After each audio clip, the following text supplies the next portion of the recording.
Dans l'actualité également, ce jeudi, on en parlait hier soir, souvenez-vous dans ce journal, l'annonce de la deuxième phase du projet de renouvellement urbain de l'Eurométropole de Strasbourg avec plus d'1,3 milliard d'investissements d'ici 2026.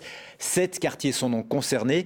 Et justement, voyons comment l'un d'eux, celui de la Méno, a profité du premier programme et à quoi un autre, celui des écrivains à Schiltigheim, veut consacrer ce second programme. Olivier Stéphan et Yves Lédig.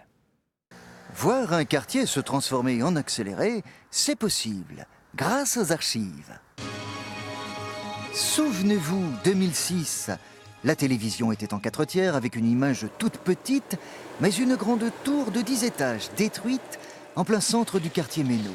C'était le début du premier programme de renouvellement urbain avec plein de promesses.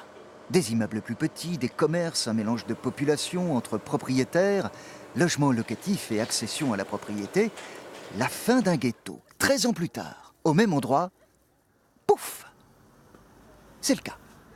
Beaucoup plus agréable, beaucoup plus de verdure et tout, oui. Le fait qu'il y ait plus d'activités, ça rassemble peut-être plus les gens, ça les rend plus solidaires et puis il y a une espèce de côté intergénérationnel aussi qui est stimulant, quoi. Alors qu'il a été annoncé hier que le quartier va profiter d'un nouveau programme de renouvellement urbain, les résultats sont là. Brassage des populations, investissement scolaire, désenclavement renforcé. C'est du temps long. La rénovation urbaine, c'est du temps long. Le temps des habitants est du temps court. Le temps des politiques publiques, c'est du temps long. Et l'ANRU vient transformer tout cela pour essayer finalement que chacun puisse choisir sa vie.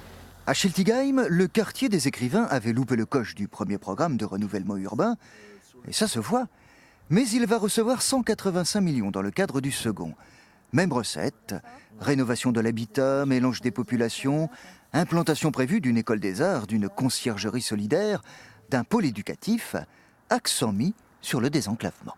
Par l'apport aujourd'hui d'équipements publics qui n'existent pas, on va faire venir une autre population et ces équipements vont en plus s'adresser aux quartiers avoisinants. Demain, avec l'ouverture du quartier, l'image ne sera plus du tout la même.